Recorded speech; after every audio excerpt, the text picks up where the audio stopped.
And we're back on Flash. No substance. So today's top 5 is the top 5 football movies because guess what? It's freaking kickoff weekend, baby. Kickoff weekend. Freaking the Patriots are gonna try to defend their title. And hopefully, I'm still thinking top rated Super Bowl of all time will be Cowboys, Patriots. That would be an all-time seller. It would be an all-time seller. Exactly. Eyes would be on that TV no matter what. Absolutely. So yeah, it's gonna be freaking awesome. So let's get to it. All right, go first. All right, top 5 football movies of all time. Of all time. For us. All right, for me, man, this was a good list because there's some great football films out there. Those flicks really, there's some of them that I can, on a Saturday or something right now, when baseball season is the only sport to watch right now. Sometimes you're just flipping the channel and then all these stations are pumping up football, right? So that's when I started running into a lot of football movies. So I'm gonna start off with number 5. Number 5! All right, The Waterboy. The Waterboy. It's one of those all-time classics where people just start quoting at different points in time. And stop making fun of me! My buddy Sky and my buddy Alan, we used to watch that movie every single freaking day. When it was over, we saw it again every single freaking day. There's something wrong with his medulla oblongata. That's where the You Can Do It came from. Yeah, You Can Do It. Next one on my list. Number 4! wait, we'll try it again. Number 4! Sorry, Terrence is a little off. All right, here. The Program. Good one. Very good. Very good. Program. Very good. Man, that was just a classic. I remember in high school, they had to cut out the scene where they're on the freeway reading the newspaper and the cars are driving by because people thought that was so cool. Let me also do that. Yeah. People were doing it. Yeah. So, yeah. Yeah. The one thing I did have a complaint about that movie is they used that line, let's put the women and children in bed and let's go looking for dinner. I mean, he used that and then he would screw up the play after that, and then they'd stumble, and then he'd say that line again, and then he'd screw up. Go-to line. Yeah. My one complaint about that film, it was just good. James Condell, he was freaking awesome as coach, man. He was awesome. Homer Adams, man. Oh yeah, no, Homer Adams. Next, number 3. Next one on my list, Any Given Sunday. Nice. Any Given Sunday. Demon Willie Bean. Yeah. Baby. Oh man, it's about inches. You right? There was inches on there. You know what's funny is that I always thought of Any Given Sunday as a sequel to The Program because it still had the linebacker guy from The Program, the one who was on steroids. He was in Any Given Sunday, and I always think that. Is it pro career? No, I know. I think Omar Epps switched positions and became Willie Bean. I always looked at that movie. I was like, he just switched positions. He became quarterback. I'll take it. It's 20 years from now, what would they be if they were still? Program. Yeah. All right. Next one on my list was number 2. Rudy. Okay. Never seen it. What? and freaking. My love of Swingers with freaking Jon Favreau and Vince Vaughn. That was one of their first movies together. I've never seen Rudy. Oh my God, Rudy! That's just it's an inspirational film. I mean, you watch that and you're just cheering, rooting for him. Because he's a Goonie. Goonies. Goonies. I was waiting for him to do the shuffle truffle. All right. Number 1. Terrence. No. I'm gonna go with The Longest Yard, the original, not the remake. What? Really? Yes. And, to be honest with you, I would have actually gone. I would have thought that you would have picked Any Given Sunday before The Longest Yard. No, The Longest Yard for me, that encompasses with true gritty football players were not pretty boys making a whole bunch of millions of dollars or getting all these endorsements, but rather these just hardcore men that was just men were men. Where men were men. Their cocks were forged of steel. You can edit that out. Oh no, keep it in. That's staying in there. Yeah, I mean that was like growing up, and I saw that movie. I was like, dude, these guys are tough. I want to be like that. Yeah. Then I realized, they have all these concussions and can hardly speak later on in the future. Burt Reynolds, baby. Burt Reynolds, the Bandit. The Bandit He was in there. Okay. Right. No, that for me is my number. I have several honorable mentions. All right. Well, my number 5 is The Longest Yard with Adam Sandler. So Pretty Boys making millions of dollars was actually my started out number 5, but it was mainly because of the Sandler and Rock together. I just love the whole dynamic. They do and how have a good chemistry. I think they're great together, so I really like that. But the way they integrated Hollywood with actual athletes, whether it was from WWE or the NFL, they integrated them great. Throw a little Nelly in there. He got some slave feet. That Maggie can run. Yeah, and I just thought that the whole coming together, it was just freaking awesome. I just love that movie. So what you're saying is they came together in prison. Yeah, the group hug in the shower tonight. Number 4, The Replacements, Falco, baby. Falco. It's all about Shane Falco. If I could buy a freaking Falco jersey, I would, and I'd wear it. I don't care, because I freaking love Shane Falco. That is one of my favorite movies, and T can attest to this because me and Terrence used to watch this movie religiously that movie? every day. Every time that movie came out, me and T were watching it, whether we were sober, drunk, just waking up, whatever. It was freaking awesome. I love that movie. It was, or it is? It still is, in my opinion. What? The Replacements? What about it? It's still. Oh, it's still an awesome movie. Oh, absolutely. You use past tense on the film. Oh, whatever. Because we don't live together no more, so that's what I got. Number 3, Wildcats. I freaking love Wildcats.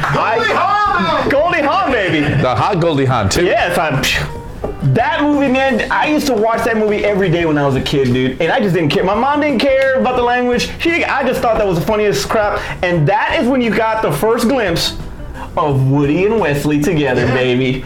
And would you say that was the Bad News Bears of football? Close. Yeah. It really was. It was kind of the Close, yeah. But they were the Wildcats of football. Oh, well. Anyway, or They were forget it. Wildcats of football.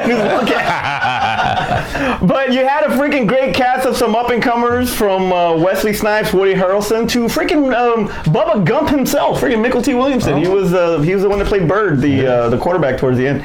But Goldie Hawn was awesome, and San Antonio native Bruce McGill, who D-Day from freaking Animal House, he was the rival coach. Wow. So I freaking love that. I did not know he was a San Antonio native. Oh yeah, and Nipsey Russell, baby. Right. Number 2, Any Given Sunday. Al Pacino, Cameron Diaz was just a freaking beast in that movie, man.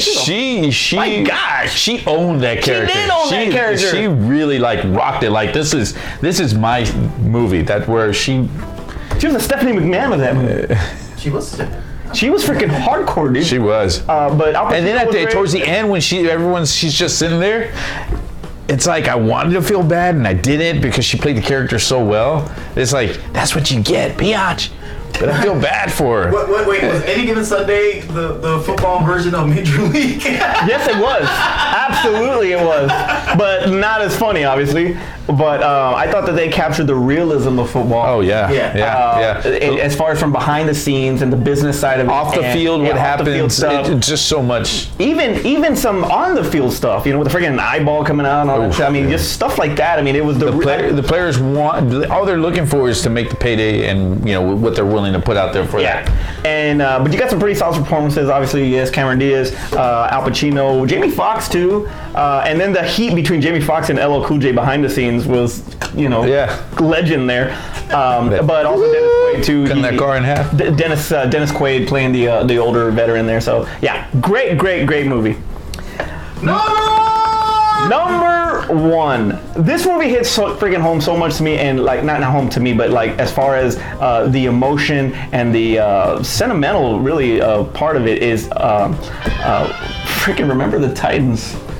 I absolutely love Remember the Titans. The messages, the insight that you had to go through as far as the civil rights aspect of it from the 60s and all of this. I mean, we live in an age where for the most part, we can appreciate people of other nationalities and races, right? Where we come together. But back then, I mean, it was very divided. It was. And so you got to experience how, and it's really odd how some little things can bring people together. We would have thought football would have brought people together, but it's the love of the sport. They realize. Betting. But the thing that I took from it the most, obviously, I mean, regardless of the whole of the actual story and all that, but was Denzel's speech at the Gettysburg cemetery. When they're doing that little run and the Gettysburg, then he goes to the Gettysburg cemetery and then he gives a speech about how those people fought and how their blood is on that ground and all that good stuff. And it just freaking hit home. Oh. And then after that, when they just started left side, strong side, from that part on, it freaking was just, I mean, I was pumped from the left side, strong side. And number one, remember the Titans. Poor Petey! Poor Petey! Poor Petey. Ryan Gosling, what's he doing in there? Yeah. He just didn't He rode the bench for the rest of the... Honorable mentions! Put him in! Honorable mentions, sir. Honorable mentions. Necessary Roughness. Sarah. Man, that brings back memories. Sinbad! Dude, that movie, honestly, is funny. If you haven't seen it yet, go watch it. From beginning to end, I have not seen that movie. What? You want to talk about the Major League of Football? That is a necessary. When you said that, I was waiting. I was waiting because I wanted to say, yes, Necessary Roughness. If you have not seen it, man, that is such a funny movie. I just did because of the woman, the bitchy owner. Yeah, bitchy owner. I got you. What else? The dean was a little bit of a bitch. Next one on my list, The Blind Side. Woo. Man, if that is not a tearjerker, that was a good movie. That was, it makes you really appreciate it. I understand white people say black people all the time. Well, they're the ones with money. That's awful. I did also have The Replacements. Love The Replacements. And the last one that I wanted to mention, and this one was really one of my favorite movies. Not a lot of people liked it, is We Are Marshall. Where everybody died in the plane crash. Yeah. McConaughey. But there was a lot of struggle with post was that PTSD that some of the people went through, the guilt, a lot of the depression that they went through, and that really, man, it's a moving. Crazy part is it wasn't a script that somebody just made up. It's something that happened in real life. Like Birth of the Dragon. Don't get me started. No. But it. And Invincible. That's a good movie with Mark Wahlberg. Yeah, Mark Wahlberg. That was pretty good. That was a good thing because you kind of knew what was going to happen when if you kept up with football at all.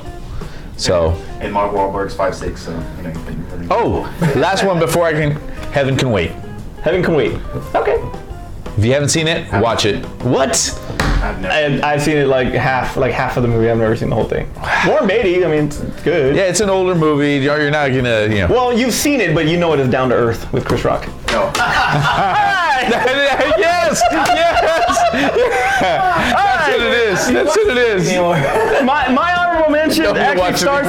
My honorable mention starts with the best of times. Robin Williams, Kurt Russell.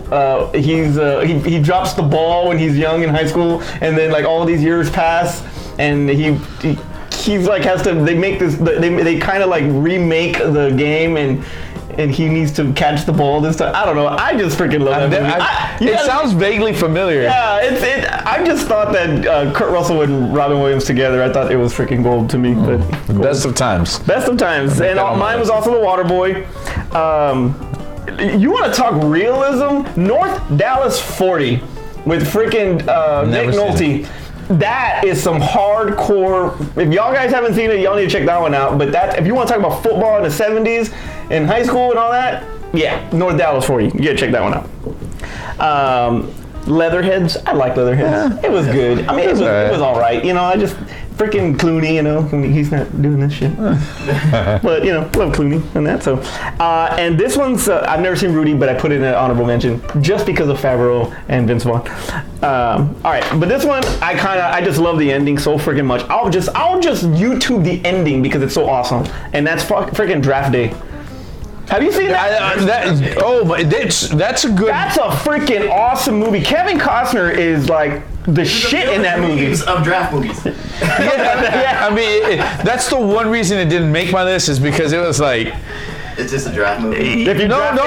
yeah, If you draft it. No, it's like he gambled it all. And it was kind of a predictable movie of yeah. draft movies. It's the Tim Coco draft movies. Yeah, he gambled it all, and you knew how it was going to end. But how he did it, and the freaking dialogue that I'd they love had to for see him anybody is just in real. awesome. I'd love Too to bad see- the Cleveland Browns can't really do that in real life. And Ballers. Love the Ballers. Ballers. Show Ballers also. Let us know your top 5 football movies, Chris, and any other. It doesn't even have to be ours. If you don't like ours, tell us why. Tell us if there's any other ones that you'd like. If there's any that we missed. That we missed, exactly, that we should have put on there and didn't. But leave your comments down there on the bottom. So Art, take us home. Don't forget to like, subscribe, comment. Tell us what your top 5 films were. If we missed any, go ahead and leave a comment. Please tell us which ones you like. We are actually on 490 subscribers. We want to say thank you to everybody. We're 10 away from 500. But you guys made that possible, so we really, really want to thank you for the support, Potter and family. We appreciate you. Thank you very much for all of that. For Terrence in the back and Aspen at work, I'm Manny. I'm Art. And that was the goods. All right, take us home. And don't forget to like, subscribe, follow us, whatever you do on social media. I will work on this one at home. You want to do it again?